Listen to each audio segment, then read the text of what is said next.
Jeudi 20 mai 2021, journée exceptionnelle sur la CRTV. À 8h30, l'unité nationale en fanfare, des rythmes et des symphonies jouées par les forces de défense. À 11h, la messe de la nation. À 13h30, une édition spéciale du journal télévisé bilingue. À 2 p.m., Saving Bango, your afternoon movie. À 16h30, Eric Christian est votre guide pour who have given the country an identity. Men and women who have shaped the Cameroonian way of life. Men and women who still have their own way and philosophy of seeing how the country should move forward as we all move towards emergence by 2035. One of them has been Cameroon's ambassador first to Canada and then High Commissioner when the country became a member of the Commonwealth in 1995. But proud to becoming all of that, he was a member of government and he hails from the northwest region of what is today. He also holds the record as the longest serving prime minister in the history of the country, from the days of Ndeli to the days of Foncha to the days of Peter Mafanyi Musonge. Now he serves the country as the Grand Chancellor of National Orders. With him, we understand how Cameroon has evolved in the past 60 years, the event he has lived, and how he has played a key role in his own way in such occurrences.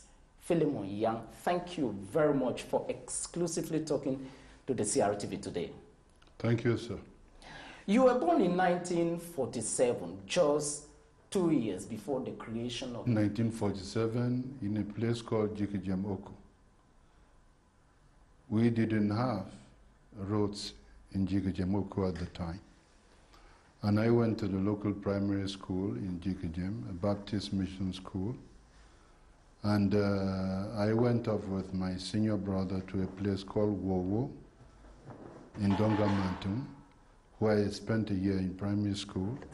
Then I returned to Oku and went to a school called the Cameroon Baptist Mission School in Elak, Oku. And that was 14 miles away, no, 14 kilometers away from my village. That was quite a long distance. So for 3 years, I trekked 7 kilometers to school and 7 kilometers back home. That's a total of 14 kilometers every day. And I never missed school, even for 1 day, because my father wouldn't tolerate that. Who was your father, from a family of how many people in particular? Who was mom? What were they doing in those days? No, a big polygamous family. But my mother died when I was 9, so by that time I was...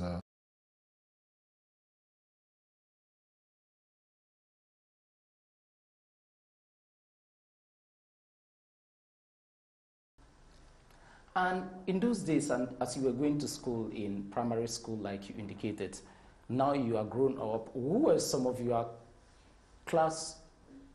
primary school classmates? Most of my primary school mates didn't go far. I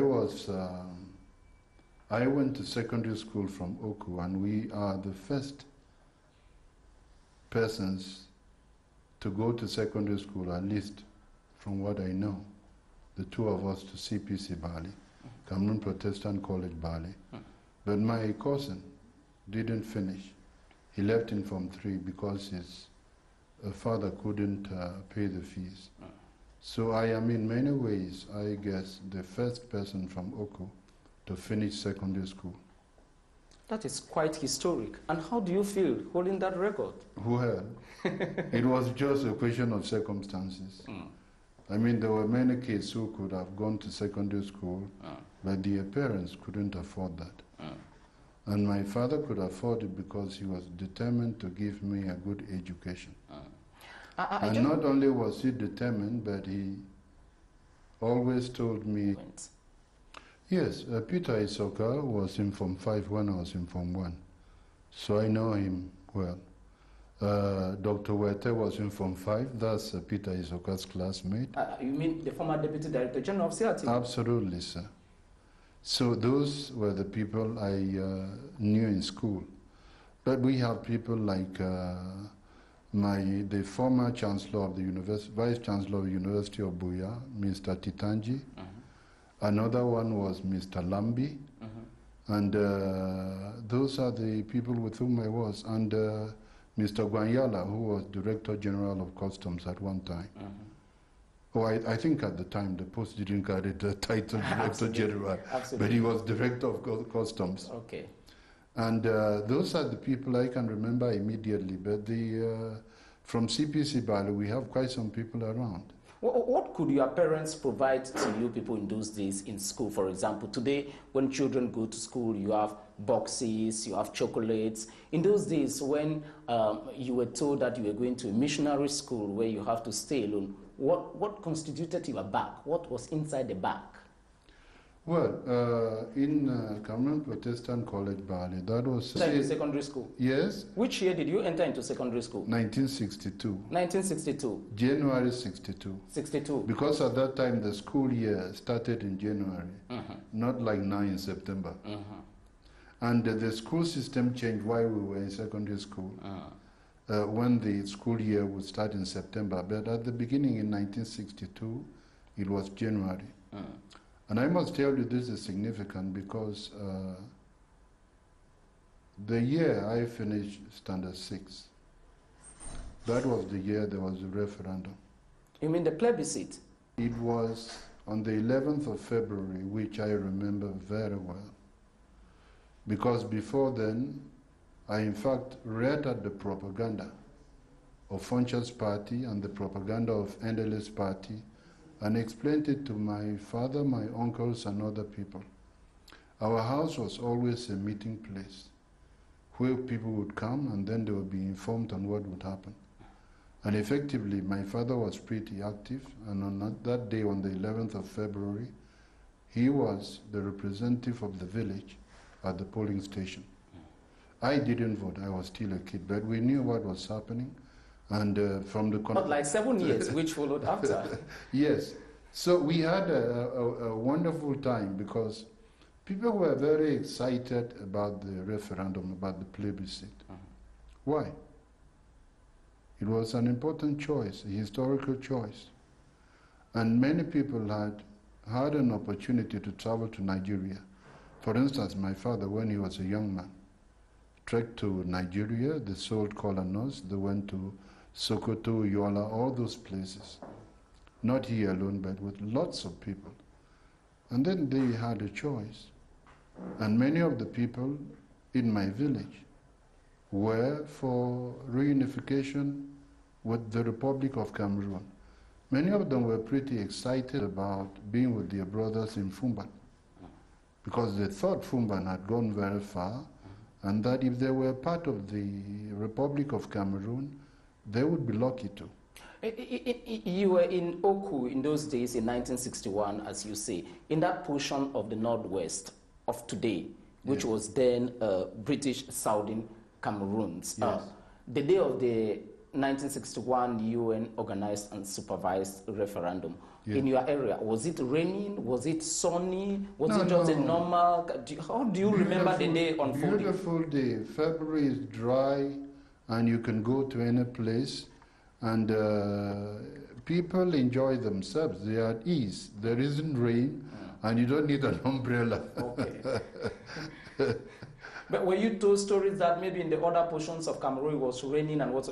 You read the manifesto, like you just said, yes, and explained it to the family, what was actually not only to the family, to lots of people. To lots of people and your friends. Our compound, especially my father's house, was almost always a meeting place. And at the time, he was the chairman of the Oku Local Council, a council which was involved in the governance of Oku every day, because they met once every week. So that was like a meeting place, and we knew a lot of things about reunification. Okay. I mean, I was a child, I wouldn't decide, but I read the propaganda, which was in marvelous English, very simple English. You didn't need a dictionary. So that is what happened at that time. And what is also interesting is that the people saw the plebiscite or the referendum as an opportunity to make a crucial choice between Nigeria and Cameroon. They had traveled to Nigeria, they had gone to places, they had been involved in traveling to places like Bamenda, seeing what a lot of the Nigerians did, and also imagining what they would have if they went back to their brothers. Because they were also told, which is true, that historically Cameroon was one. So they were being told of when Cameroon was in the German protectorate from 1884 to 1916, when they were chased because of World War I, followed by the Anglo-French condominium, which did not succeed, and then followed by the League of Nations mandate system, which of course was replaced by the United Nations trusteeship in 1946. There is this book by Victor T. Levin, Cameroon from Mandate to Independence. And while all of this was going on, 1961, like you said, you went to secondary school. I just wonder where you did your university. Yaoundé, the Federal University at the time? Yes, Levin, I remember meeting him. He came once to the University of Yaoundé and gave a lecture. He's an American who knew a lot about Cameroon. Well, I went to Cameroon Protestant College, Bali. Afterwards, I went to CAST, which was the only place you could go and get A-levels in the former West Cameroon. So after that, I entered the University of Yaoundé. There was only one university, the Federal University of Cameroon. And I entered the law faculty. That's where I studied. And I did so because back in 1962, when I was in Form 1, my father said he wanted me to be a magistrate. Because if he had ever gone to school, he would have been a magistrate. So the choice was made. And I didn't have time to argue with him. So I came to Yaoundé. It was not a democratic world like that of today. No. My father didn't practice democracy when it concerned me. The decisions were taken beforehand. Well, and I laugh over that because I think the decision was right. He was intelligent, but I knew nothing and I followed his advice. How did you study in the Federal University in the 1960s, late 1960s, getting to 70s, where most people were complaining that the main language of instruction in most courses was in French? How did you cope in that environment? Bilingualism was just being constructed in those days with Bernard Furlong and others. Yes, it's a question of background. I went to CPC Bali, where we were extremely lucky. We were taught French by Frenchmen and taught English by American Peace Corps volunteers. So we had French teachers who never spoke English. Peace Corps, since their institution 1961 by President Kennedy. 62, sir. 62. That's the first team that came. The first team that came in 1962? Yes. Okay. So we were taught French by Frenchmen. I remember Henri Bertrand, who was our teacher, and he taught us French with a lot of patience. He never spoke a word of English. So we already had an advantage. Okay. On coming to the University of Yaoundé, we had other teachers from Switzerland, who made us understand that language is only an issue if you make it an issue. Because learning a new language is like walking through a new door into a new civilization. It only makes you greater. And so I never thought French would be a problem, and I never made it a problem. And I would say so, that's part of the past, because I graduated probably with the highest mark from the law faculty. What was the GPA? What we call today GPA? What was the ranking by then? Well, I don't know, but I think he was the highest mark. Okay. Either the highest or second highest, but I think he was a very good mark. Okay. Then I went to ENAM. There was no section for Anglophones in ENAM, and I went into the Francophone section. And I graduated topping the class of Magistrat Francophone. That was in which year? 74 now, sir. 1974. 1974. 1974. The records are there, sir.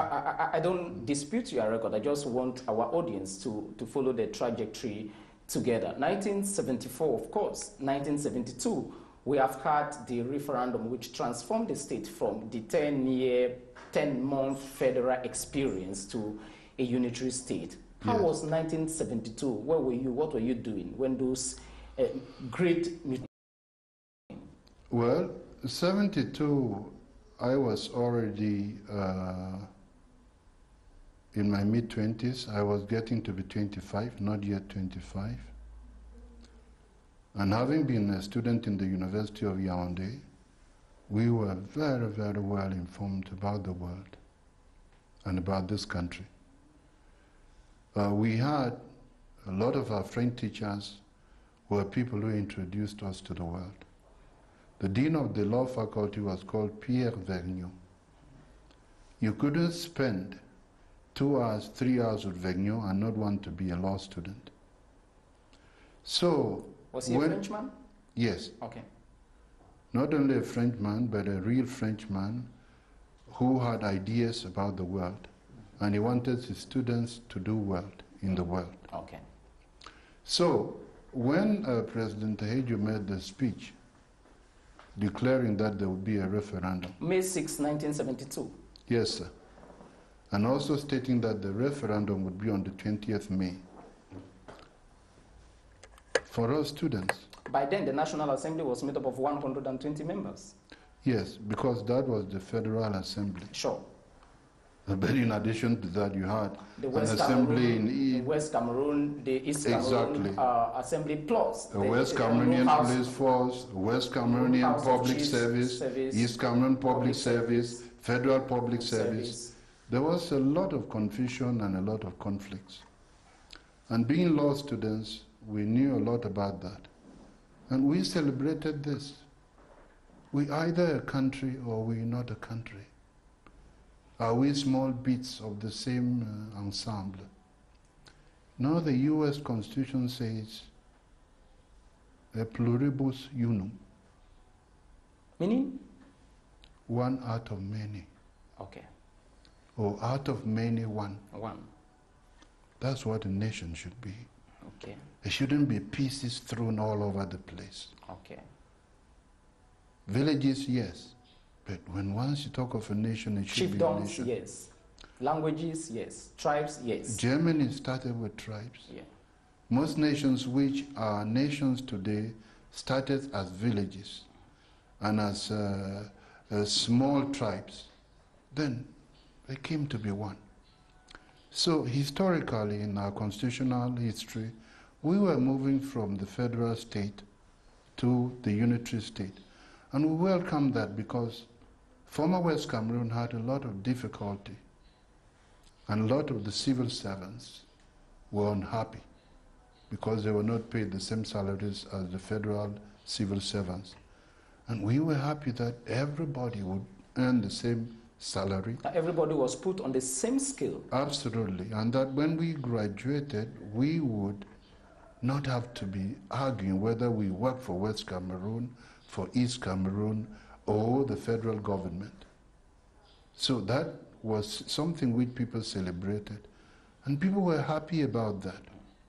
Did and we saw that as Did you an vote evolution. in 1972? Absolutely, sir.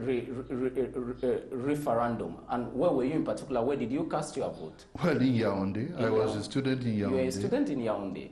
And I would point out to you that I first came to Yaoundé in 1968 as a law student to register in the law faculty. This country was hardly 8 years old. And so I voted here. For us, there was no problem. And we saw this as a contribution to the history of this country, to be able to cast a vote that would determine the future of our country. You did cast your vote, and much of what you were talking about, the amalgamation of the federal republic to a unitary state, can be found in Cameroon from Federal to a Unitary State, a critical study edited by Professor Julius Victor Ngo, amongst others, Professor EBUNE, others, lecturers of the University of Yaoundé, a group of Cameroonian historians. You talked of 1968, I presume it's the same year the current head of state became Secretary General of the Presidency of the Republic, cumulative with his functions of Director of the Civil, I think so, yeah. Civil Cabinet of the Presidency of the Republic. You were barely getting to 30s, late 20s, and in 1975, you entered the government. Tell me that experience of 1975.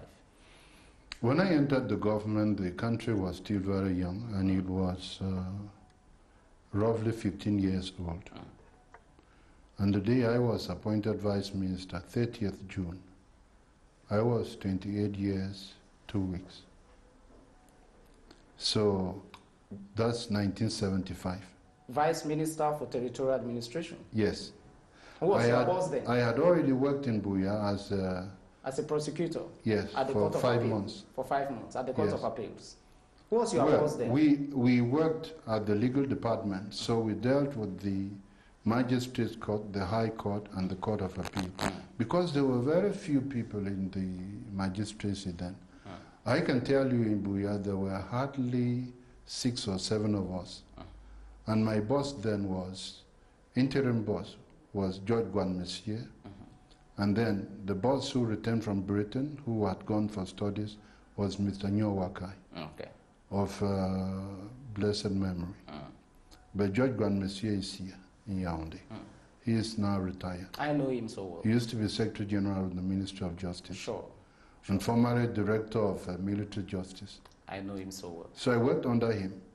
And then under Mr. Wakai if for I'm 5 not mistaken, months. the wife used to be Minister for Supreme State Audit. Yes, she was the first magistrate before whom I appeared and argued a case, which is quite a thing for a young man, to go before a court with a case and argue the case and come out of the court feeling that you've done your first court appearance where you are on your own.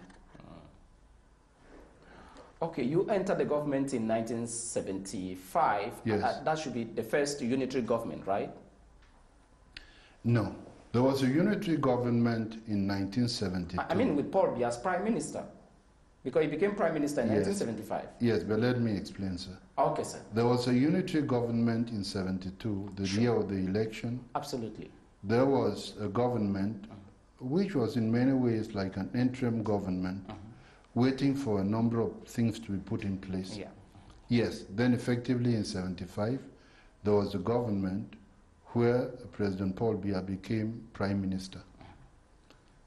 And I was in that government as Vice Minister of Territorial Administration.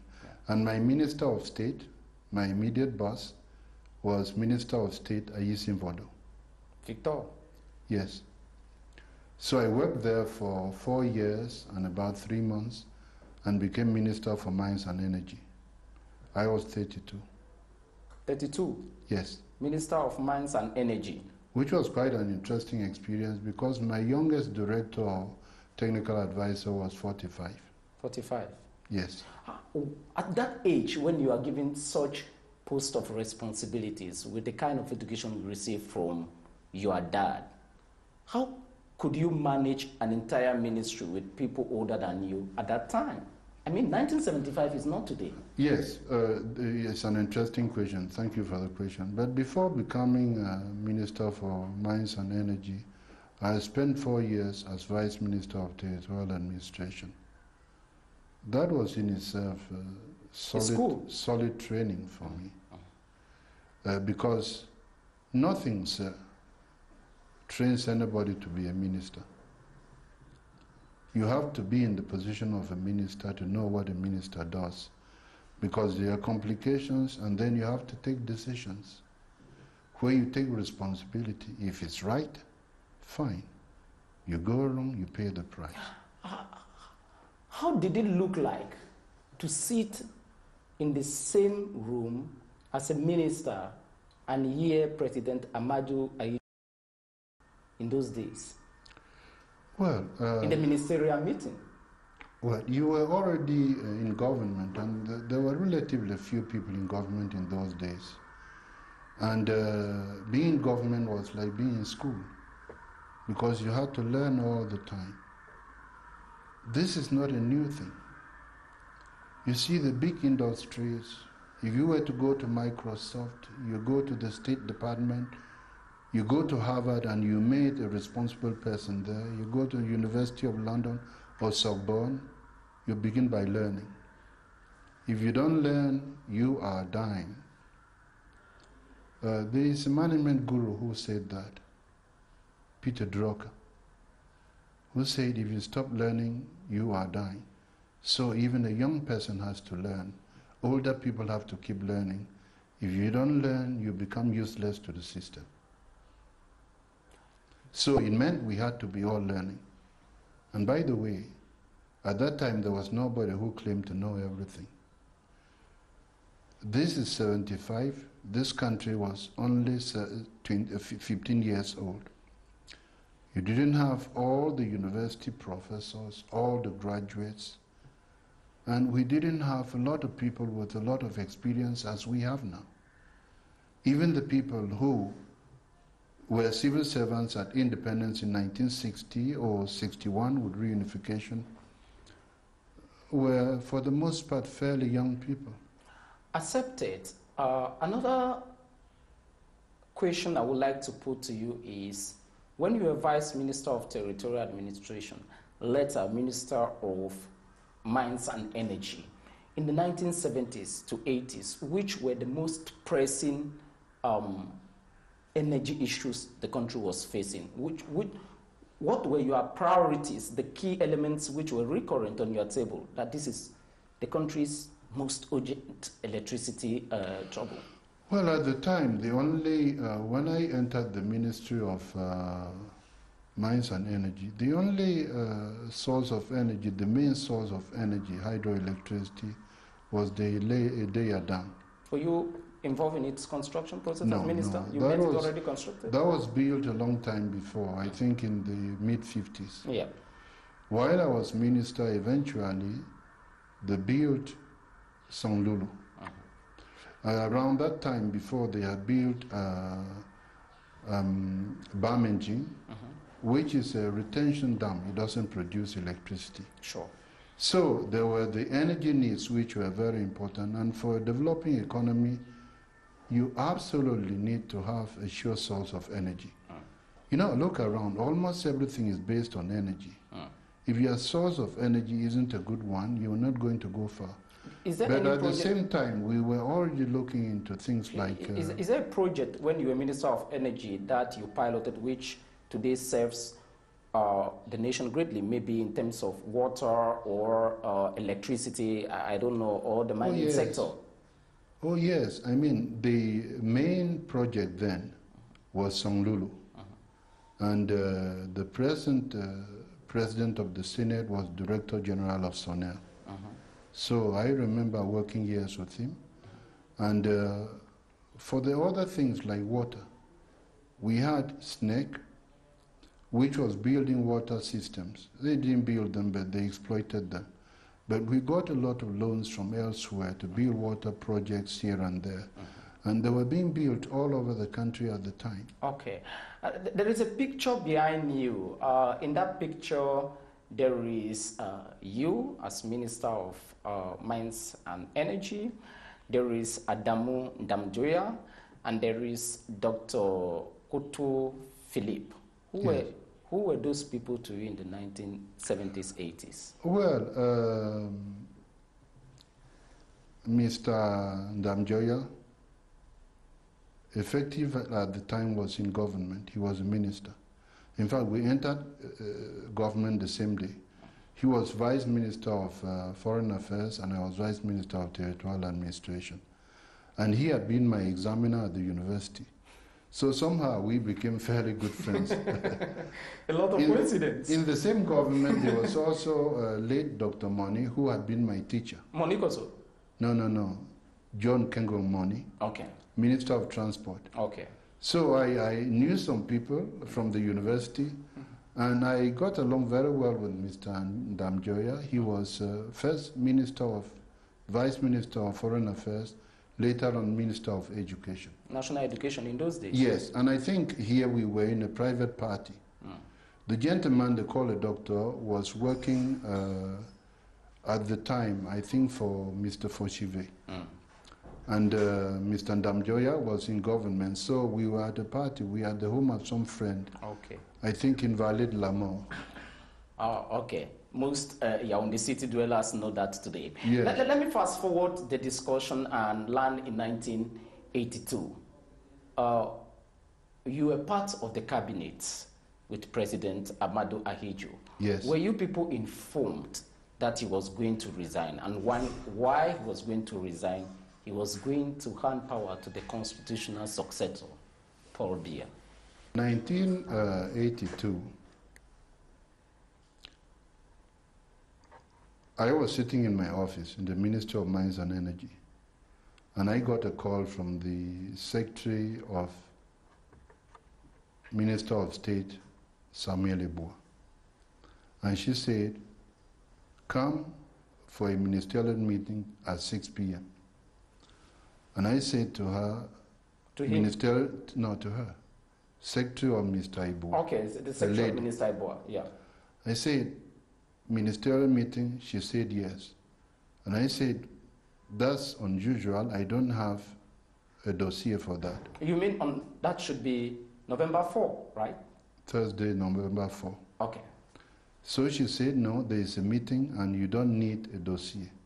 So we went to the presidency, to the new presidency. The Unity Palace? Yes, because before then we used to have the ministerial meetings in the old presidency. Which is today the National Museum. Absolutely. So we went to the presidency, and when we arrived there were people in the meeting room. So we waited outside. And after some time, we were kept asking each other, I remember, what is the problem? Some we don't have guesswork. a file. No, but no one had the idea of what was going on. Idea of what would happen. So a team left there. That is the CNU, Central Committee. The Politburo of the CNU. Yes, and I noticed, which was unusual, that a lady was crying. So I asked myself, what must it be about? But immediately they left, we came in. Who was that lady crying? I don't remember the name. I would think of the name, but I know there was a lady crying. So we went into the cabinet room, the room where we usually had ministerial meetings, and the president came in and said, I have decided to resign. My health is not very good, and I will be going away. And the constitutional successor is going to take over on Saturday. So the resignation becomes effective Saturday. And so he said, but he's decided with the Central Committee of the CNU that the Prime Minister would also be in charge of the party while he's away. And then he thanked us for having accepted to work in his government, because if he were not for us, he couldn't have done the things he did. And then thanked us, we stood up, and he shook hands with everybody.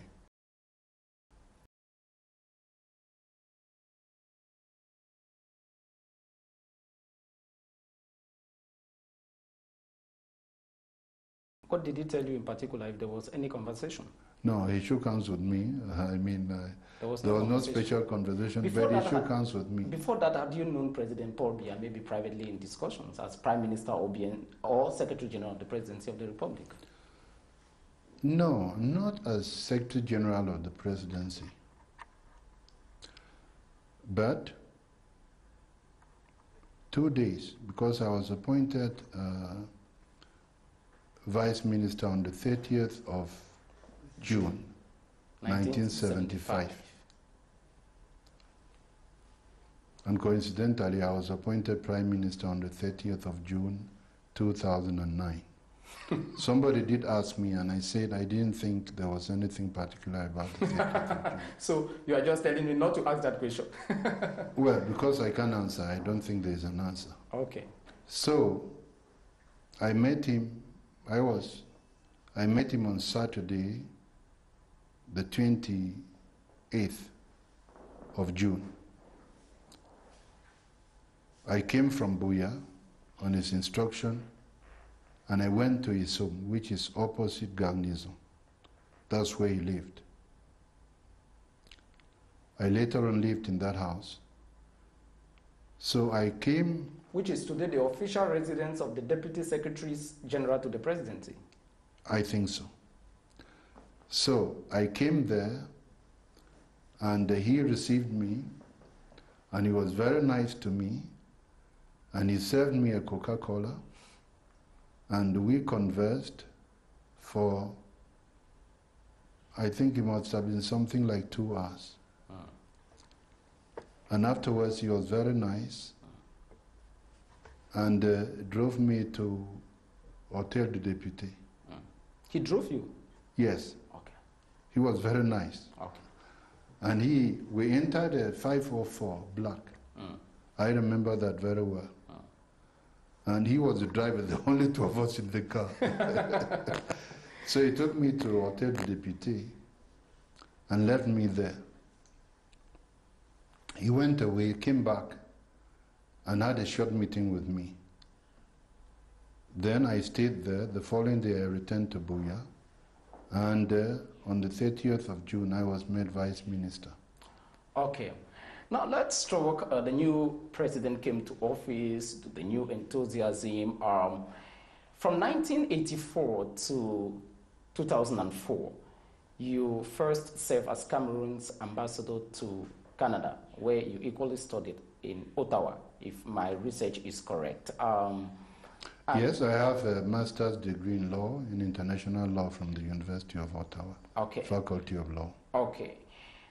And when Cameroon joined the Commonwealth as the 52nd member during the Auckland, New Zealand Summit in November 1995, the statute changed to that of High Commissioner.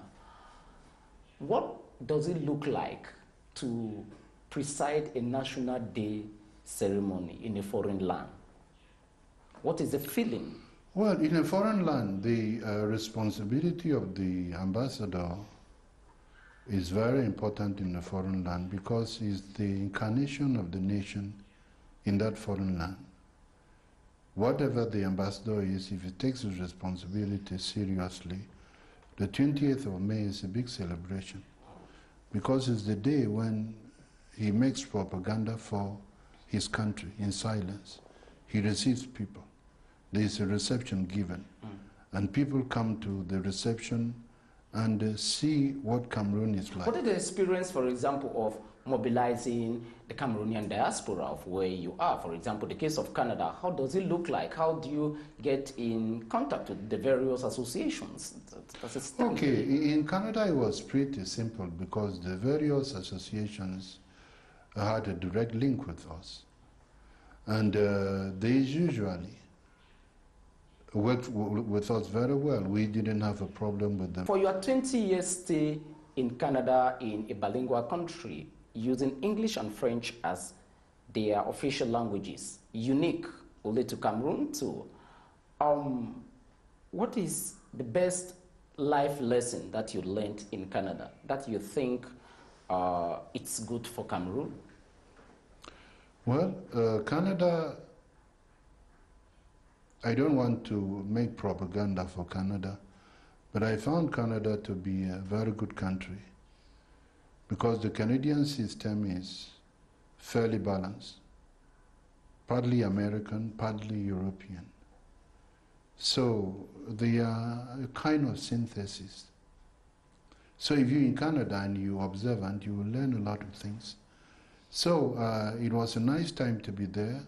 They have very good schools. Culturally, they're very good. And they embraced multiculturalism very early under Prime Minister Pierre Elliott Trudeau. The father of the current Prime Minister, Justin Trudeau. Absolutely. Let's talk another element. When you left Canada, you came back here as Deputy Secretary General to the President of the Republic. When you are Deputy Secretary General of the Presidency of the Republic, what actually is your duty? Well, the title, the full title, and I think it's important to give the full title, is Minister, Assistant Secretary General. It means you are a minister. It means you have the rank of minister, and you are working with the Secretary General. And working with the Secretary General means that you are If I were to use the Canadian or the American model or the British model, it should be Deputy Chief of Staff, right? Yes. Is that correct to translate it that way? Absolutely. Okay. Well, it means that you are involved directly in the administration of the presidency, because all the files that come to the Secretariat General, there were two of us. There was me and there was Minister Sadi. So we looked at the files. There was some form of rough division, but it didn't mean that it was very strict, and many files would come to us, and the ones we thought we could handle directly, we did. If we thought we had to send them up to the Secretary General, it went up to them. And the notes which would come to us, or the dossiers, the files, if they weren't meant for the President, they would go from us to the Secretary General, then to the President.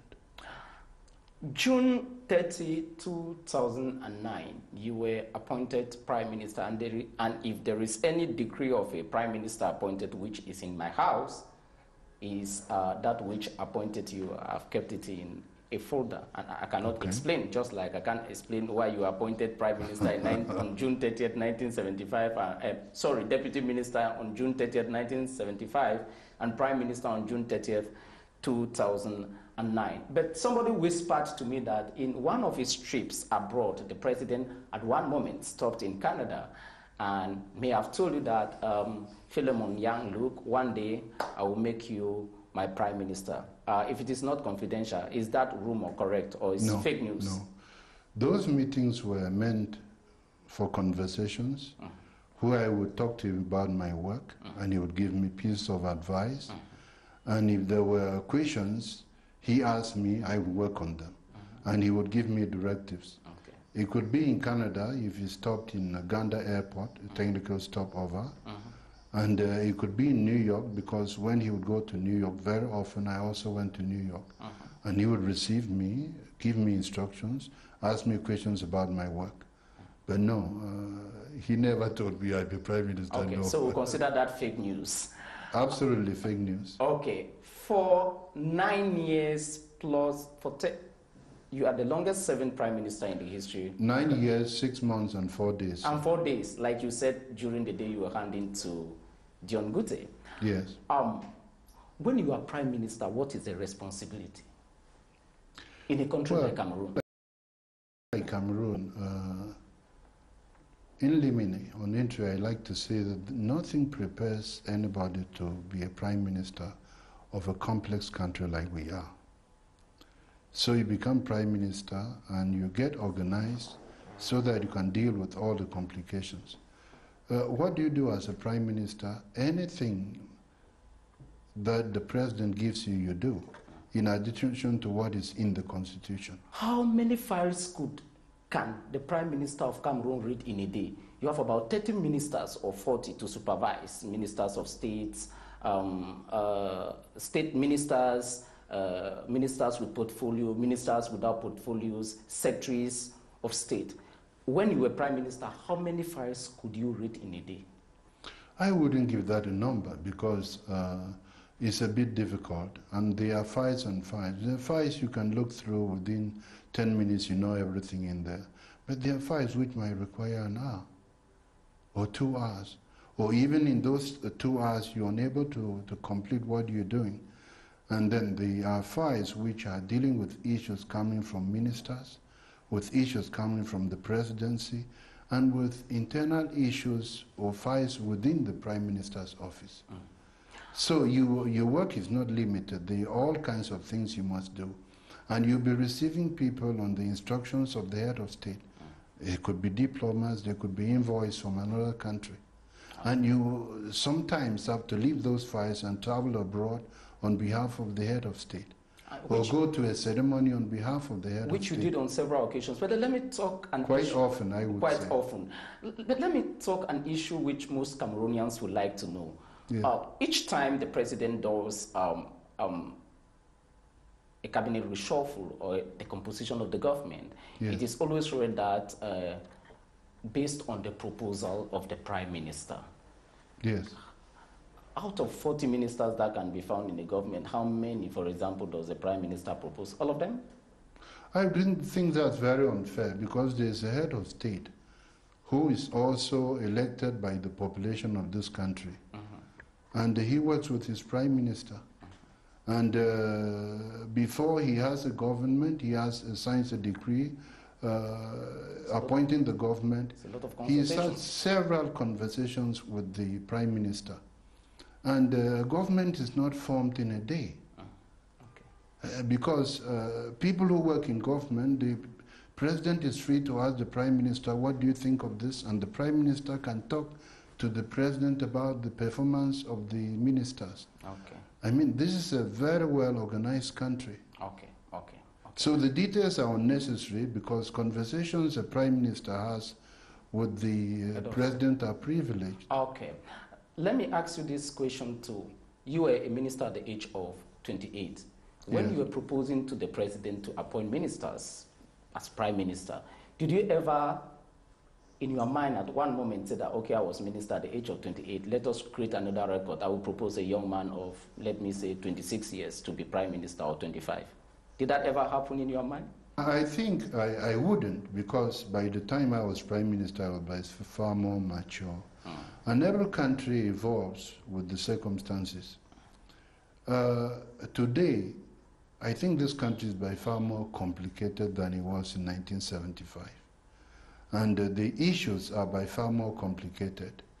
So the idea of just appointing people to make sense or to please young people, I don't think that would be fundamentally a good thing.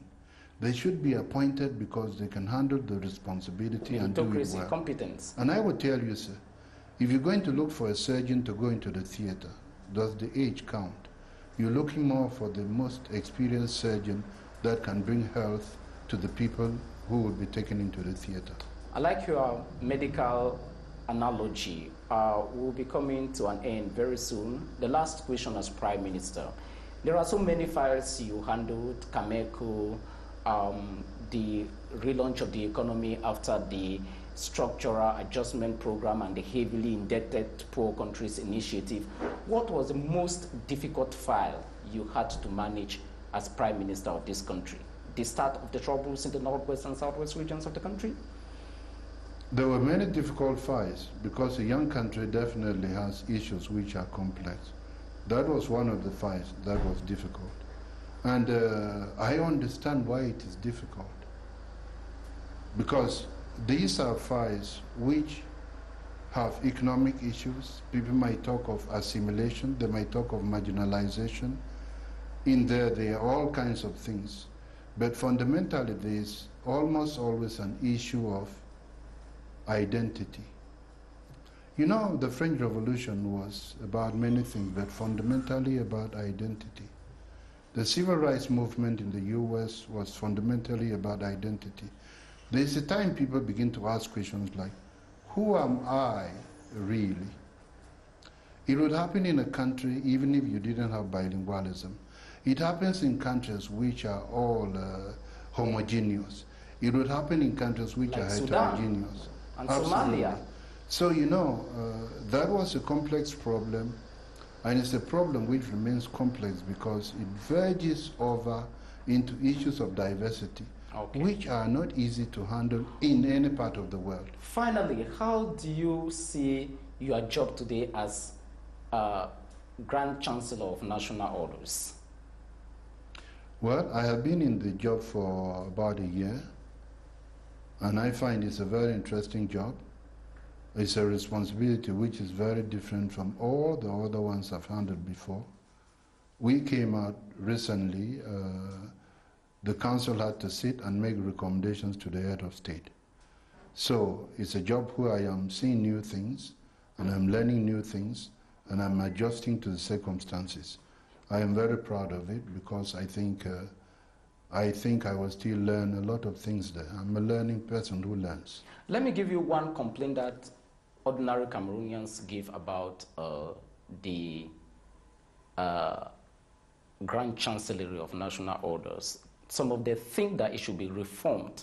And when they talk of reforms, they think that not everybody likes the fact that you have to fill a form requesting for a medal, that there should be a committee that sits, watches people, what they do in this country, and they see that this person has done a marvelous job.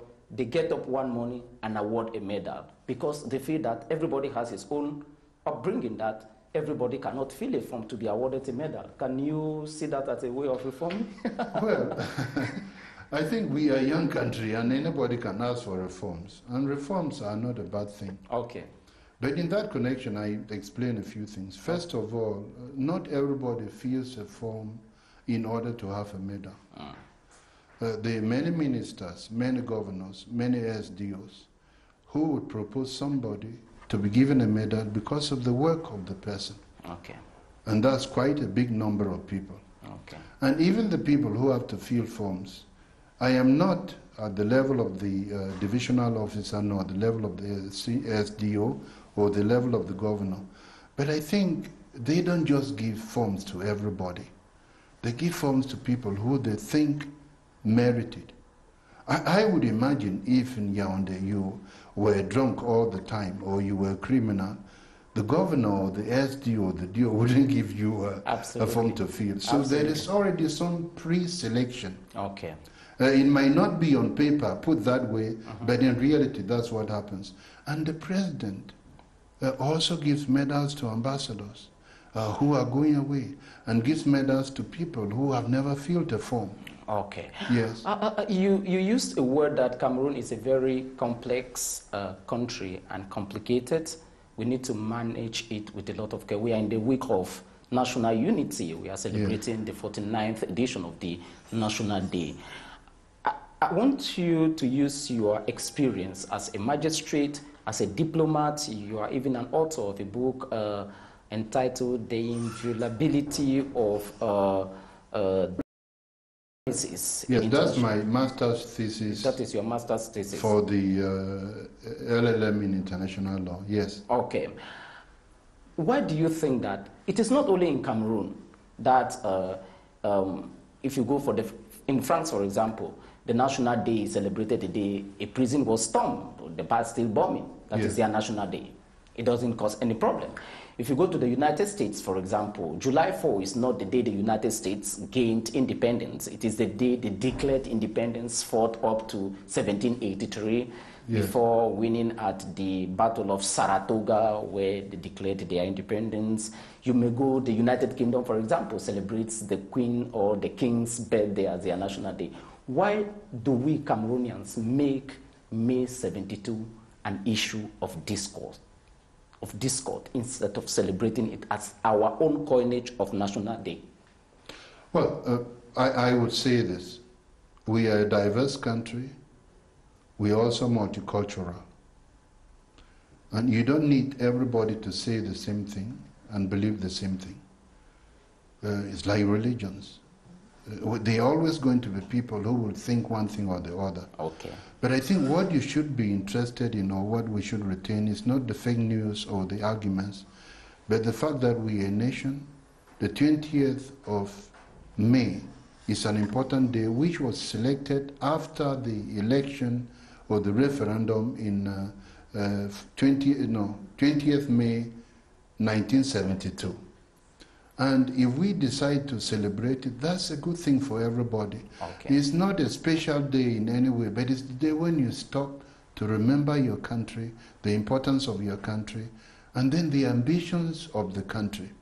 And in passing, I say, we are a democratic nation. In fact, President Paul Biya said this.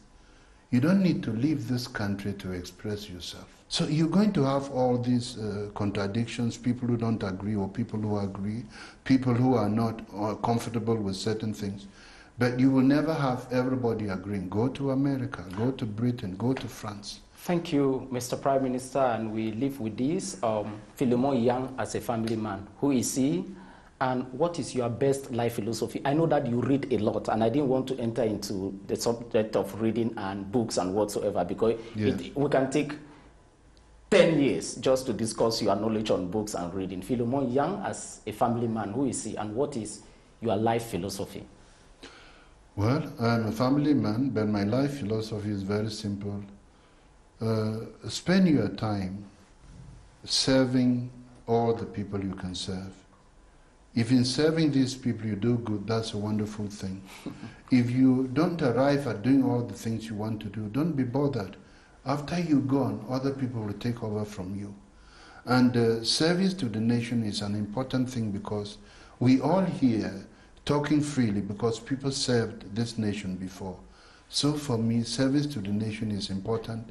And then by serving the nation, you also serve yourself, you serve your family, and you serve the people who will come after you, even those who are not yet born.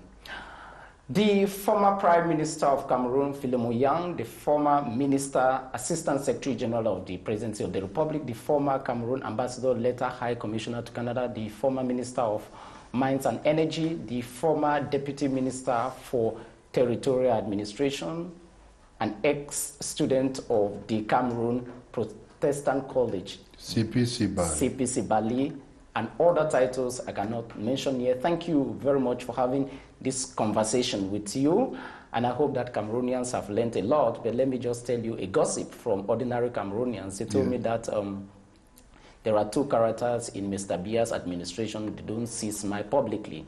That you have Philemon Yang and Laurent Eso, and I'm sure that today they have seen you smiling and laughing. But I smile when it makes sense. Absolutely, absolutely. Thank you very much, Your Excellency. Thank you very much for talking to us. Keep on watching CRTV. Happy National Day Celebration 2021, and always make sure that you respect the barrier measures and gestures against COVID-19 as prescribed by the President of the Republic and implemented by the Prime Minister, Head of Government, Joseph Dion Gute. Have a nice time with programs on CRTV. Thank you, sir. Thank you very much, Your Excellency. Thank you very much. Thank you.